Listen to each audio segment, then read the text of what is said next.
Hello friends, मेरा नाम है आकाश और आप देख रहे हैं जयंती मल्लिक क्लासेस में एनसीईआरटी प्रोग्राम। तो फ्रेंड्स, आज हम तीसरी वीडियो लेक्चर पे चर्चा करने आए हैं। तो फ्रेंड्स, सबसे पहले हम देखेंगे कि पृथ्वी की जो गति है, चैप्टर का नाम है पृथ्वी की गतियाँ। ठीक है, तो हम इस पर आज चर्चा करेंगे। तो पृथ्वी की जो गति है उसको हम दो प्रकार की है, एक घूर्णन, दूसरा परिक्रमण। तो घूर्णन और परिक्रमण में क्या अंतर है, इसको पहले हम समझने का प्रयास करते हैं। तो फ्रेंड्स, सबसे पहले अगर हम घूर्णन और परिक्रमण की बात करें तो हम एक अक्ष बना लेते हैं। इसी डायग्राम पे हम देखते हैं जो आपके बुक में दी हुई है। ठीक है फ्रेंड्स, अगर हम इस डायग्राम में देखें तो अगर यह चारों ओर आप यहाँ देख रहे होंगे, एक तीर से यहाँ दिखाया गया है, ऐसे घूम रही है, इसको हम घूर्णन बोलते हैं। पृथ्वी अपने अक्ष पे जो 24 घंटे में लगभग घूमती है, लगभग कितने घंटे, 24 घंटे में, उसको हम क्या बोलते हैं, घूर्णन। मतलब इस अक्ष के चारों ओर घूमना क्या है, घूर्णन है। ठीक है, इस अक्ष के चारों ओर घूमना क्या है, घूर्णन है। ठीक है, यही पृथ्वी अगर मान लीजिए यहाँ सन है, यहाँ क्या है, सन है, और यही पृथ्वी अगर सन के चारों ओर इस तरह से घूमती है, ठीक है, आप समझने का प्रयास कीजिएगा, इस गति को हम बोलते हैं परिक्रमण। ठीक है, पृथ्वी का सूर्य के चारों ओर घूमना क्या है, परिक्रमण है, और पृथ्वी का अपने अक्ष पे घूमना क्या है, घूर्णन है। तो यही चीज करा, पृथ्वी अपने अक्ष पर घूमना क्या कहलाता है, घूर्णन, और सूर्य के चारों ओर एक स्थिर कक्षा में पृथ्वी की गति को क्या कहते हैं, परिक्रमण। दूसरा चीज, हम पहले भी आपसे यह बात कर चुके हैं कि पृथ्वी जो है अपने अक्ष पे झुकी हुई है। ठीक है, पृथ्वी अपने अक्ष पे क्या हुई है, झुकी हुई है, और कितनी झुकी है अगर हम इस चीज़ की चर्चा करें तो इसको समझने के लिए हमको एक डायग्राम फिर से बनाना होगा। ये छोटा सा डायग्राम हम यहाँ बनाते हैं, इसमें हम एक अक्ष भी बनाते हैं। मान लीजिए कि हमने एक अक्ष बना दिया, यह ठीक है, कलर नहीं दिख रहा तो हम दूसरा कलर दे दें। मान लीजिए हम दूसरा कलर से एक अक्ष बनाते हैं, वो अक्ष है ये, अब आपको दिख रहा होगा। ठीक है, और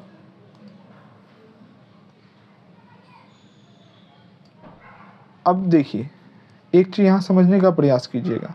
हमने जो ये डायग्राम अभी ड्रॉ किया है, तो यहाँ जो यह कोण दिख रहा है, ठीक है, यह 23.5 डिग्री है। ठीक है, मतलब ऊर्ध्वाधर के साथ 23.5 डिग्री है, लेकिन ये समतल कक्ष जो है, इसको समतल कक्ष कहते हैं। यहाँ के साथ जो यह कोण बन रहा है, यह कितना है, 66.5 डिग्री, 66.5 डिग्री। ठीक है, तो वही कर रहा है, पृथ्वी का अक्ष एक काल्पनिक रेखा है, जो पृथ्वी जो इसके कक्षीय सतह से 66.5 डिग्री का कोण बना, यह कक्षीय सतह है, यह जो यहाँ हॉरिजॉन्टल दिख रहा है, यह क्या है, कक्षीय सतह, इसके साथ कितना डिग्री का कोण है, 66.5 डिग्री। ठीक है, और वह समतल जो कक्षा के द्वारा बनाया जाता है, इसे कक्षीय समतल कहते हैं। ठीक है, और कुछ नहीं बताया गया। दूसरा चीज कहा गया, ग्लोब पर वह वृत्त जो दिन तथा रात को विभाजित करता है, उसे प्रदीप्त वृत्त कहते हैं। ठीक है, आइए देखें ग्लोब पे क्या है। ये देखिए, ये ग्लोब है। ठीक है, यह जो आपके सामने डायग्राम दिख रहा है, यह ग्लोब है, और यह दिन रात को बराबर बांटने वाला एक यहाँ पे एक वृत्त है। क्यों, क्योंकि जो इधर का येलो वाला भाग है, इधर यहाँ दिन है, क्योंकि सूर्य का प्रकाश सीधा पड़ रहा है, इस साइड में क्या है, रात है, यहाँ क्या है, रात है। तो दिन रात को विभाजित करने वाली एक वृत्त होती है, इसी को क्या कहते हैं, प्रदीप्त वृत्त कहते हैं। कोई दिक्कत, यहाँ लिखा भी है, आप देख सकते हैं। दूसरा चीज़, अभी हमने 66 डिग्री, 66.5 डिग्री, 23.5 डिग्री की बात की, तो यह आपका अक्ष है पृथ्वी का। ठीक है, ये वाली जो रेखा, यह अक्ष है। यहाँ देखिए, आपको स्पष्ट लिखा है 23.5 डिग्री के साथ बना रही है। ठीक है, समतल सतह के साथ कितना डिग्री है, 66.5 डिग्री। आइए नेक्स्ट स्लाइड पे आते हैं।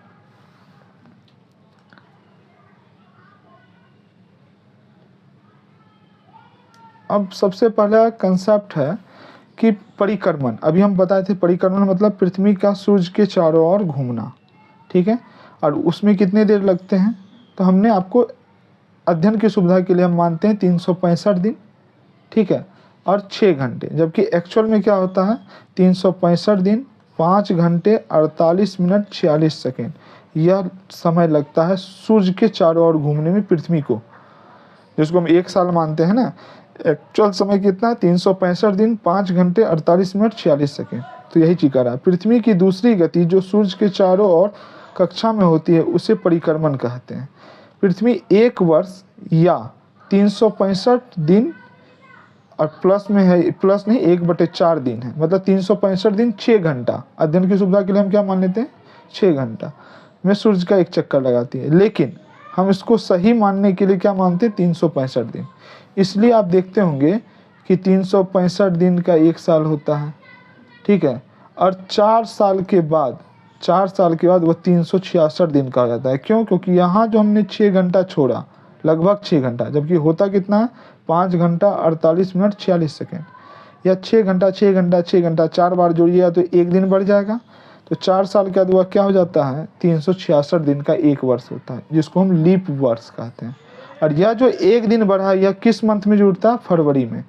मतलब 4 साल के बाद फरवरी 28 दिन का नहीं होता, 29 दिन का होता है, ठीक है। क्यों होता है यह अभी आपको समझ में आ गया। यही कंसेप्ट यहाँ लिखा है, ठीक है। यही कंसेप्ट कहाँ लिखा है? यहाँ पे। 4 वर्ष में प्रत्येक वर्ष बचे हुए 6 घंटे मिलाकर 1 दिन यानी 24 घंटे के बराबर होता है।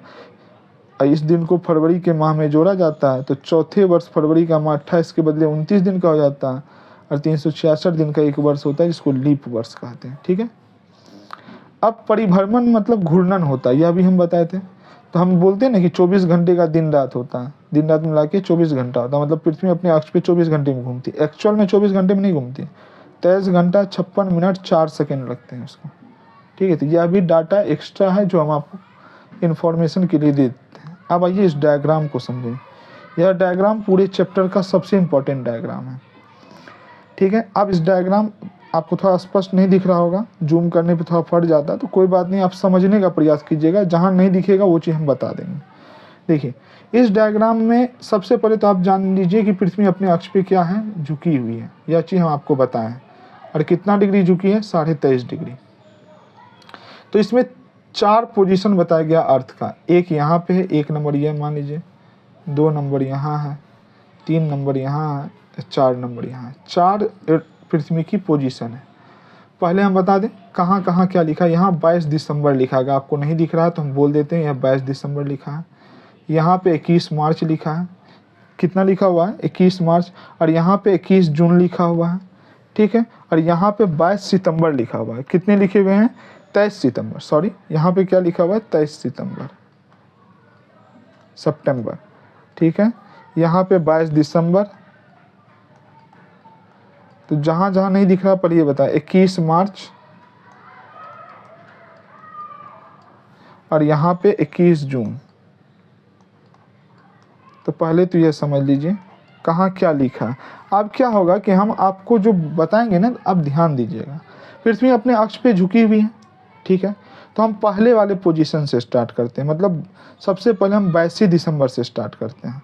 22 दिसंबर को क्या होगा, आप अगर देखिए यहाँ पे सूर्य है, ये क्या है? सन है, ठीक है। हम दूसरा कलर ले लें ताकि आपको और अच्छे से स्पष्ट समझ में आए। यह सन है और यह क्या है? अर्थ है। अर्थ अपने अक्ष पे झुकी हुई है। अगर आप इस पोजीशन को देखें, 22 दिसंबर वाली पोजीशन को, इस पोजीशन को, तो आपको क्या दिखेगा? सूर्य का ऊपर वाला जो, आप जानते हैं अर्थ का ऊपर वाला पोजीशन हमेशा कौन सा ध्रुव होता है? North pole. और नीचे वाला क्या होता है? South pole. अगर आप यहाँ से देखें इस डायग्राम से, तो आप क्या बोलिएगा कि नॉर्थ पोल इधर का, कि पृथ्वी ऐसे झुकी हुई है, तो नॉर्थ पोल दूर है सूर्य से। सूर्य से ये दूरी देखिए, यहाँ दूरी ज़्यादा है, और यह सूर्य से क्या है? नज़दीक है।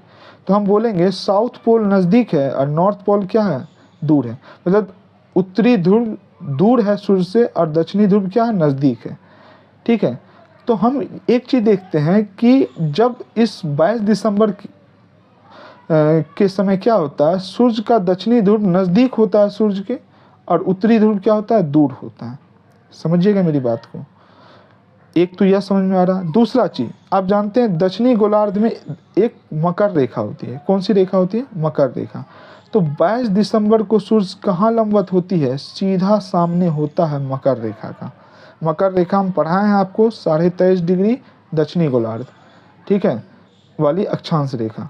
तो सूर्य 22 दिसंबर को मकर रेखा पे लंबवत होती है, ठीक है। तो इस समय क्या होगा कि जब सूर्य नज़दीक है किसके? दक्षिणी गोलार्ध के, तो दक्षिणी गोलार्ध में होगा ग्रीष्म ऋतु। तो यहाँ लिखा है दक्षिणी गोलार्ध में क्या होगी? ग्रीष्म ऋतु। और उत्तरी गोलार्ध सूर्य से दूर है तो यहाँ होगा शीत ऋतु। अब अपने आप एरिया में कंपेयर कीजिए। हम लोग उत्तरी गोलार्ध में पढ़ते हैं, बिहार, ठीक है, भारत भी उत्तरी गोलार्ध में है। तो हम लोग क्या देखते हैं? 22 दिसंबर को हमारे एरिया में क्या होती है? ठंड पड़ती है, जबकि दक्षिणी गोलार्ध में क्या होता है? गर्मी। अब आइए 21 मार्च को देखते हैं। 21 मार्च की स्थिति को देखें तो सूर्य यहाँ है और अर्थ यहाँ है, ठीक है। इसमें एक चीज आप देखिए, यह तो इधर झुका हुआ है इस ओर, ठीक है, और जब सूर्य से इसकी पोजीशन देखे तो सूर्य से ऐसा पोजीशन है, जैसे मान लीजिए सन ये है और यहाँ पे अर्थ है, ठीक है, या यहाँ पे मान लीजिए अर्थ है, यह अर्थ का पोजीशन है। तो ये सूर्य के जस्ट सामने है, ना तो ये इसका कोई दक्षिणी ध्रुव झुका हुआ ना उत्तरी ध्रुव, क्योंकि यह हमेशा झुकेगा किधर? चाहे तो पूरब में या पश्चिम में। आपको मालूम है ऊपर नॉर्थ होता है, नीचे साउथ होता है, इधर ईस्ट होता है, इधर वेस्ट होता है। तो पृथ्वी चाहे तो ईस्ट और वेस्ट की ओर झुकी हुई होगी, ईस्ट की ओर झुकी है और वेस्ट की ओर दक्षिणी।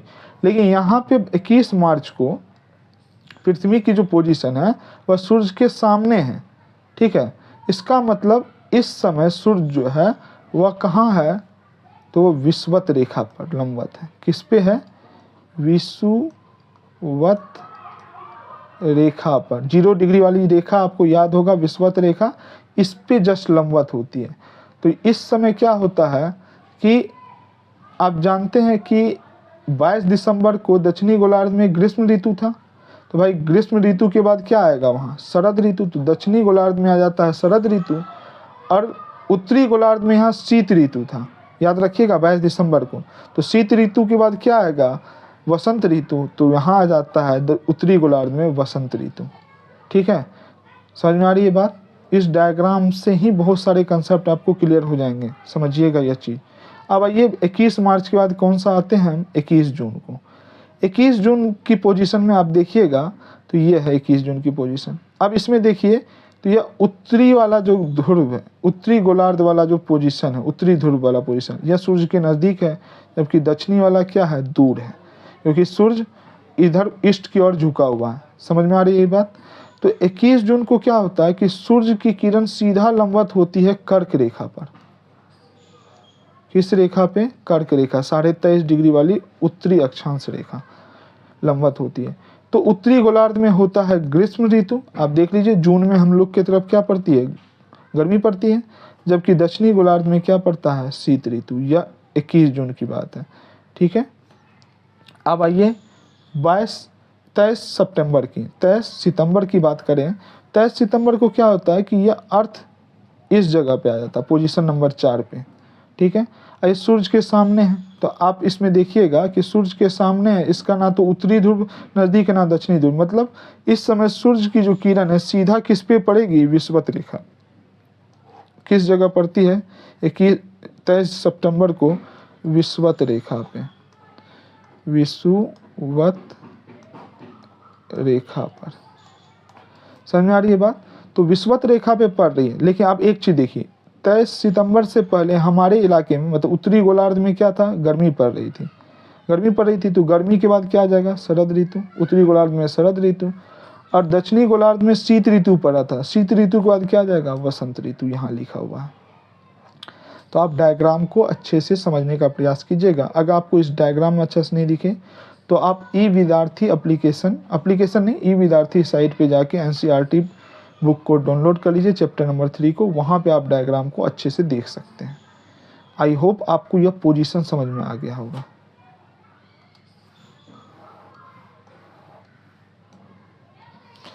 अब इसी चीज को यहाँ बताया गया कि पृथ्वी पूरे कक्ष में एक ही दिशा में झुकी हुई है। अभी हम देख लिए कैसे झुकी है, फिर हम एक बार डायग्राम बना के आपको दिखा दें। एक ही दिशा में झुकी हुई, इस ओर झुकी हुई है, ठीक है। समानतः एक वर्ष को गर्मी, सर्दी, वसंत और शरद ऋतु में बांटा जाता है। एक वर्ष में एक साल में गर्मी भी पड़ती है, सर्दी भी पड़ती है, वसंत और शरद सब प्रकार की मौसम होती है। ऋतुओं में परिवर्तन सूर्य के चारों ओर पृथ्वी की स्थिति में परिवर्तन के कारण होता है। ऋतु में परिवर्तन क्यों हो रहा है? क्योंकि पृथ्वी की स्थिति में परिवर्तन आ रहा है। ठीक है, यह हम डायग्राम से देख चुके हैं।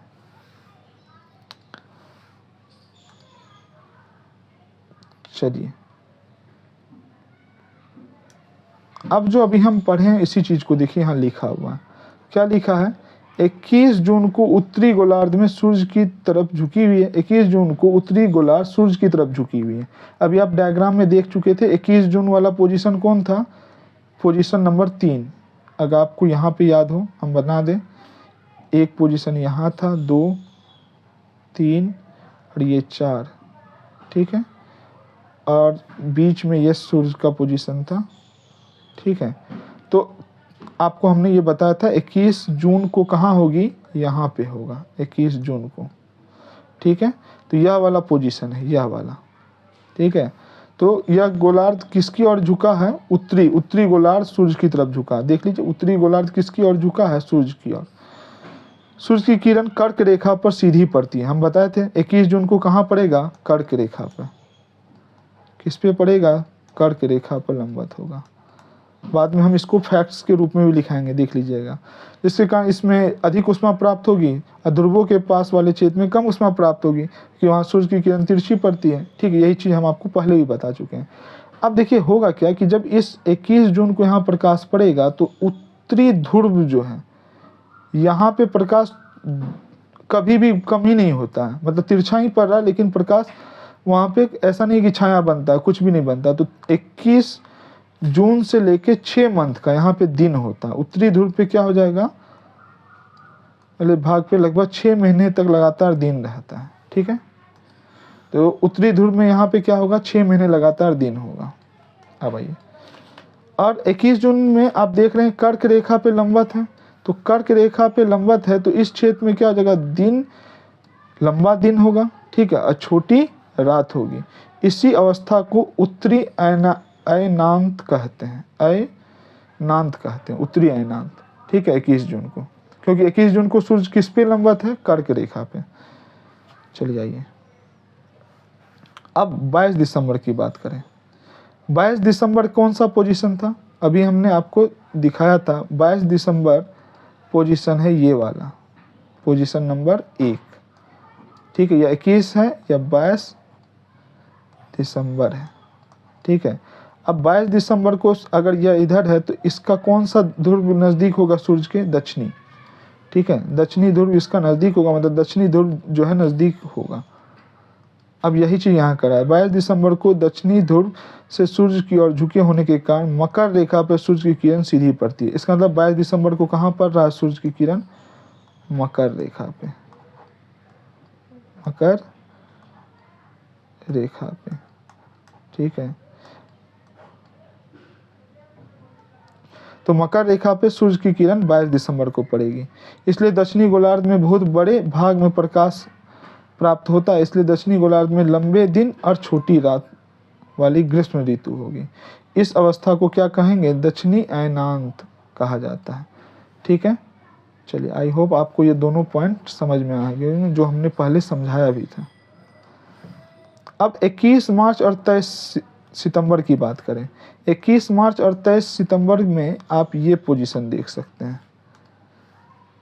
एक ये पोजीशन है, यह 21 मार्च का है। ठीक है, और एक पोजीशन यह है जो 23 सितंबर का है। ठीक है, अब इस दोनों में क्या होता है? कोई भी ध्रुव सूर्य के नज़दीक नहीं है। इस समय सूर्य की प्रकाश केवल किस पे पड़ रही है? विषुवत रेखा पे सीधी पड़ रही है। यहाँ पड़ रही है विषुवत रेखा पे, और यही चीज़ यहाँ बताने का प्रयास किया जा रहा है। कहा जा रहा है 23 सितंबर और 21 मार्च और 23 सितंबर सूर्य की किरण विषुवत वृत्त पर सीधी पड़ती है। इस अवस्था में कोई भी ध्रुव सूर्य की ओर नहीं झुका होता है, इसलिए पूरी पृथ्वी पर रात दिन बराबर होते हैं। इसे विषुव कहते हैं। विषुव कब होगा? 21 मार्च और 23 सितंबर को, क्योंकि दिन रात बराबर होगा। ठीक है, 23 सितंबर को उत्तरी गोलार्ध में शरद ऋतु। अब देख लीजिए, 23 सितंबर को उत्तरी गोलार्ध में क्या पड़ेगा, शरद ऋतु, जबकि दक्षिणी गोलार्ध में क्या पड़ता है, वसंत ऋतु। ठीक है, 21 मार्च को स्थिति इसके विपरीत होती है, हम डायग्राम में उस समय देख चुके हैं इसको। और यह क्यों हो रहा है, पृथ्वी के घूर्णन और परिक्रमण के कारण, मतलब दिन रात तथा ऋतुओं में परिवर्तन होता रहता है। ठीक है, अब आपको हम एक फैक्ट्स यहाँ पे बताना चाहेंगे, एक हम नया पेज लेके आपको हम बता दें जो फैक्ट्स आपके लिए इम्पोर्टेंट है। एक सेकंड रुक जाइए। आप पहला चीज़ याद कीजिए, 21 मार्च को क्या होगी स्थिति। ठीक है, कहाँ होगा सूरज। ठीक है, दूसरा चीज़ याद रखिए कि 21 जून को क्या होगा। दूसरा है 23 सितंबर को क्या होगा, कहाँ होगी। और दूसरा है 22 दिसंबर को। अब आप एक चीज़ देखिए, समझिएगा, 21 मार्च को सूरज कहाँ पे है, विषुवत रेखा पे, विषुवत रेखा पर सीधा है। आप नोट्स जब बनाइएगा इस तरह लिख लीजिएगा। 21 जून को सूरज कहाँ है, कर्क रेखा पे। कर्क रेखा कहाँ होती है, हम आपको पढ़ा चुके हैं, 23.5 डिग्री नॉर्थ वाली रेखा। और 23 सितंबर को सूरज कहाँ है, फिर विषुवत रेखा पे, विषुवत रेखा पर लंबवत है। और 22 दिसंबर को कहाँ है, मकर रेखा पर। ठीक है, सीधी पड़ रही है। अब एक चीज बताइए, जब 21 मार्च को सूर्य विषुवत रेखा पे पड़ी तो यह क्या कहलाया, विषुव। ठीक है, और 23 सितंबर को भी विषुवत रेखा पड़ा तो यह क्या क्या कहलाया, विषुव। अब देखिए, 21 जून को कर्क रेखा पे था तो यह कहलाया उत्तरी अयनातन, उत्तरी अयनंत।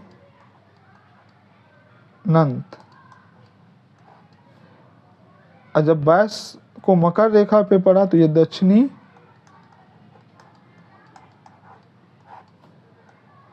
अयनंत। अब एक चीज बताइए, 21 मार्च को कहाँ पे गर्मी पड़ रही थी, आप अपने एरिया से कंपेयर कीजिए। अपने एरिया से अगर कंपेयर कीजिएगा तो आपको आसानी से पता चल जाएगा। अगर आप भारत से देखिएगा तो भारत में क्या आने लगता है, तब भारत में वसंत ऋतु आने लगता है 21 मार्च के बाद, वसंत। ठीक है, वसंत ऋतु आता है। ठीक है, अगर भारत उत्तरी गोलार्ध में वसंत आ रहा है तो दक्षिणी गोलार्ध में क्या आ जाएगा, शरद ऋतु। याद रखिएगा, हमेशा कंपेयर करना। ठीक है, तो अब आइए इसमें, यहाँ क्या हो रहा है कि 22 दिसंबर को, या इसमें आप देख लिए 21 मार्च को वसंत ऋतु आ गया, यहाँ शरद। 21 जून को क्या होगा, उत्तरी गोलार्ध में आ जाएगा ग्रीष्म ऋतु। ठीक है, और दक्षिणी गोलार्ध में क्या होगा, ठंड बोलिए, जो भी बोलिए उसको, ठंड ही बोलते हैं, ठंड आ जाएगा। ग्रीष्म कहिए या उसको हम बोलते हैं, ग्रीष्म एक होता है, एक शीत ऋतु होता है। क्या आ जाएगा, शीत ऋतु, शीत ऋतु। ठीक है, 23 सितंबर को क्या होगा, 23 सितंबर को अब दूसरी चीज है। दूसरा चीज क्या है कि 23 सितंबर को जो मेन आएगा, 23 सितंबर को जो चीज आएगी उसमें आप एक चीज देख सकते हैं कि 21 जून को उत्तरी गोलार्ध में ग्रीष्म था, तो ग्रीष्म से अब किस में बदलेगा, वो ग्रीष्म से बदलेगा शरद ऋतु में। किस में बदलेगा, शरद ऋतु में। और जहाँ शीत था वहाँ क्या आ जाएगा, वसंत। पूरा कंसेप्ट है, इस चीज को समझ लीजिए। अब 22 दिसंबर में देखिए, 22 दिसंबर में अगर आप देखें तो 22 दिसंबर को मकर रेखा पे है, तो मकर रेखा पे है तो आप देख सकते हैं कि उत्तरी गोलार्ध में आ गया है क्या, शीत ऋतु, और दक्षिणी गोलार्ध में क्या आ गया है, ग्रीष्म ऋतु। आई होप अब आपको पूरी की पूरी कंसेप्ट समझ में आ गई। तो आप इसी तरह नोट्स बना करके इस सारे चैप्टर को रिवीजन कर लेंगे। ठीक है, और अगर आपको वीडियो अच्छा लगता है तो इस वीडियो को शेयर करें ज़्यादा से ज़्यादा लोगों के पास। चैनल को सब्सक्राइब एवं कमेंट्स करना ना भूलें। हमें आपके कमेंट्स का इंतज़ार रहेगा। जय हिंद, जय भारत।